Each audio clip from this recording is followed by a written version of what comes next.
Good morning mga kausalyanang hilaw at sa lahat ng mga Filipinos all over the world, lalo na po sa mga Filipinos sa Australia at Philippines. Magandang araw po sa inyong lahat. Good morning! For today's video is ipapakita ko po sa inyo kung paano po gagawin yung dough ng yoyo sa work. Ngayon po kasi may trabaho po ako ngayon, so ipapakita ko po sa inyo yung mga parts po kung paano po ginagawa yung yoyo or yung dough talaga mismo, kung paano ko po ginagawa yung dough. Sige po, so abangan na lang po mamaya, samahan niyo po ako sa trabaho. See ya! So ayan po, kung makikita nyo, tinitimbang ko na po dyan yung flour. Nagsusuot na ako ng gloves at kinukuha ko na yung mga lalagyan, andyan na pati yung chopping board tsaka kutsilyo, andyan na rin po yung weighing scale. Titimbang ko na po yung butter, hindi pala flour, butter po muna. So yan, kailangan po talaga na exact measurement po yung butter para sa sakto yung lasa ng masarap yung yoyo.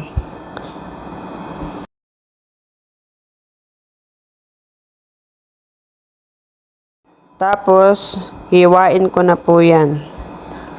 Hiwain ko siya ng maliliit.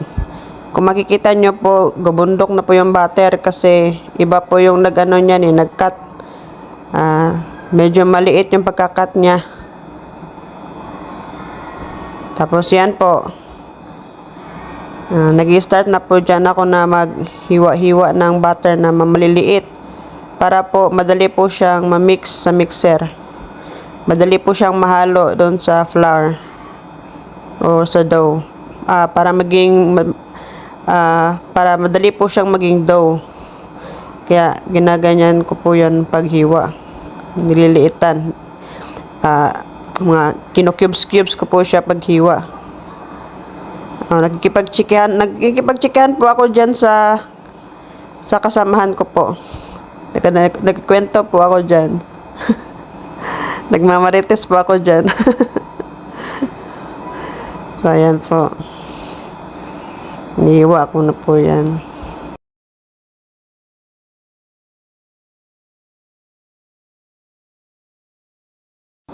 Bilisan mo naman, oy, chika-chika ka pa dyan.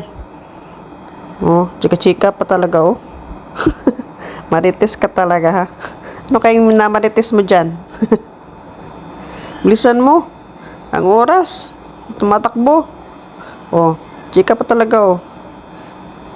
Uy, Pulin. Salyanang hilaw. Bilisan mo. Titingin-tingin ka pa sa kasamaan mo. Magtrabaho ka, huwag kang makipagmaritisan.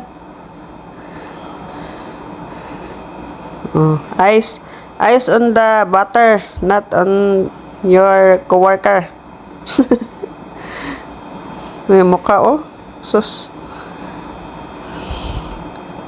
Guys, naliw lang po talaga ako dyan, guys. Ganyan po talaga kami sa work.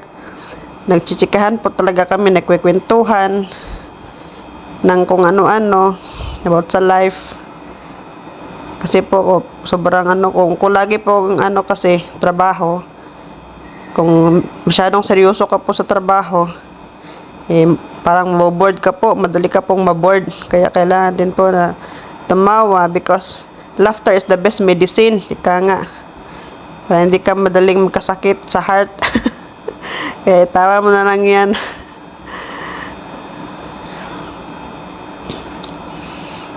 Tawa pa talaga ito si Australian hilaw, oh. Bilisan mo dyan para ma-mix mo na yan.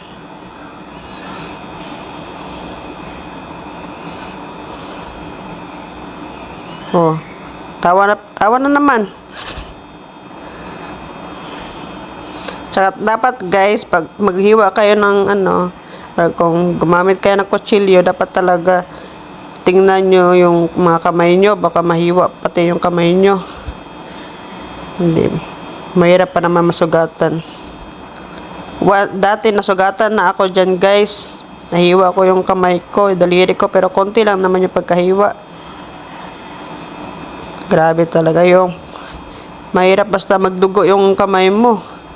Kasi baka mahalo sa dough, sa yoyo. Baka mahalo pero iningatan ko talaga yung kamay ko dyan na hindi magdugo, hindi mahiwa para hindi mahalo yung dugo natin sa pagkain. Tapos yan, kung makikita nyo, nilagay ko na yung container ng flour kasi magtitimbang na ako niya ng flour. Pati custard powder. At kailangan talaga exact measurement din para masarap yung yoyo.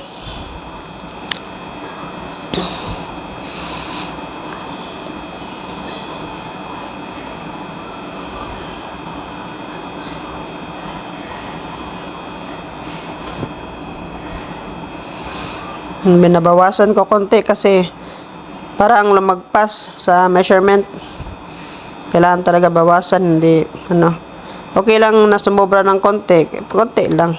Wag lang masyadong sobrang bawas. Yan, custard powder na po yung nilagay ko dyan. Ihalo lang po yan sa plain flour. Tapos guys, ito nilagay ko na yung butter sa mixer. Yan po yung mixer namin panghalo. Nilagay ko na po yan dyan yung butter. Tapos nilagyan ko rin po ng icing sugar para matamis, para magkalasa yung yoyo.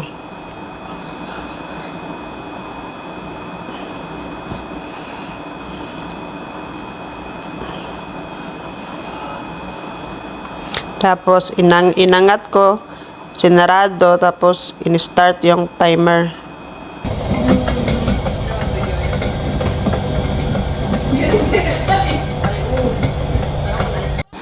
Tapos nung nahalo na po yung butter tsaka icing sugar, inopen ko po yung mixer, tapos nilagay ko na rin po dyan yung pinaghalong plain flour tsaka custard powder po. Para po ma-mix po siya sa butter with icing sugar. So, ganyan lang po. Simple steps po yung paggawa ko dyan ng yoyo. Ganyan lang po. Very easy po.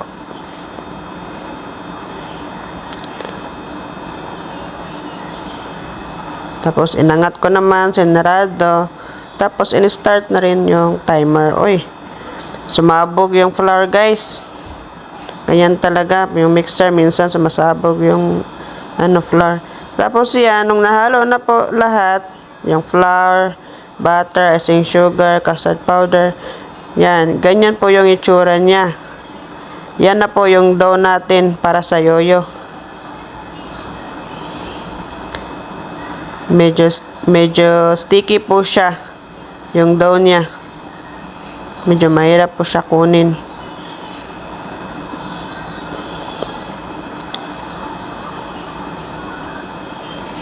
So, sa isang ganyan po na mixer, yung isang batch, yan po, isang batch po yan. Nilagay namin sa empty ice cream tubs. Puno po yung tub ng ice cream. Yung lalagyan ng ice cream ba na walang laman, puno po yan pag nilagay ko po yan yung dough ng yoyo. Tapos yan po, nagka-cut po ako ng bagong butter niyan kasi kulang po ako ng butter. Kaya magka-cut po ako. Ganyan po yung pag-open ko ng box. In-slice ko po yung box muna. Para ma-slice ko rin yung butter.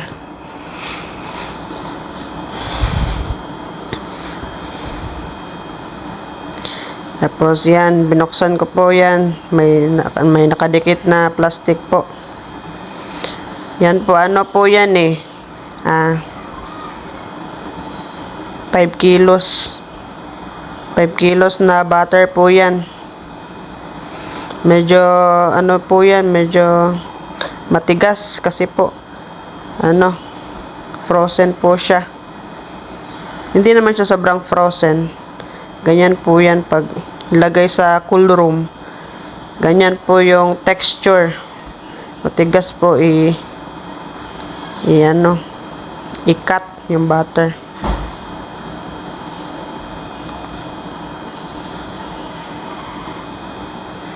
Tapos yan po. Nagsalang na rin po dyan ako ng second batch. Tapos while nakasalang po, while nakamix po yung mixer sa second batch ng dough, pinagpatuloy ko po yung pagkat ng butter. So ganyan po yung pagkakat ko, medyo malalaki po.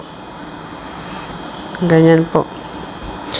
Iniingatan ko po talaga na hindi mahiwa yung kamay ko kasi matalim po yung knife na yan, yung big knife.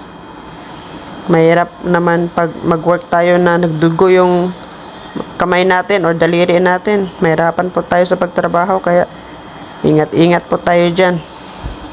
Sanay naman po ako niyan gumamit.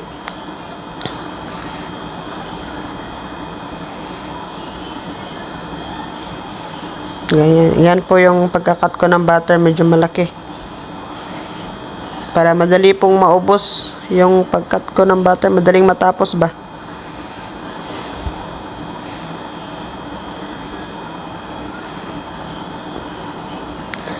Kaya, dyan po lumaki yung yung katawan ko, yung mga braso ko dahil sa pagkat ko ng butter na matigas.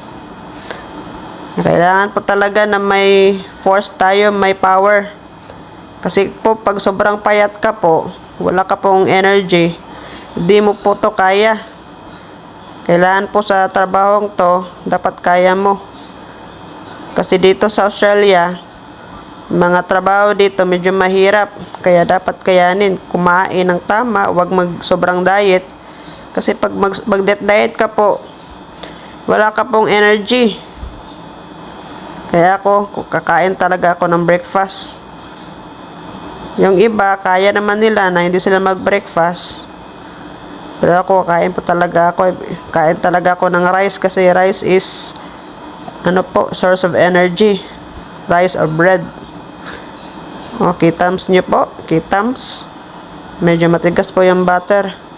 Pero pag summer naman po, pag mainit yung panahon, soft naman po yung pagkat ng butter. Madali pong matapos pagkat ng butter kasi malambot po yung butter pag summer.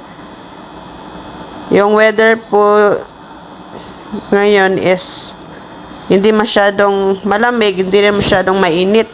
Okay lang po. Pero kasi yung butter po is nakalagay sa cool room overnight, kaya matigas po magkakat. So yan po, natapos na po ako magkat ng butter. Yan. Kinukuha ko na po yung basura. Basura po yan eh. Tinapon ko na po sa labas yung basura. Tapos yan po yung big container ng butter. Sobra po yan. Natapos na rin po akong mag-cut ng butter para sa dough.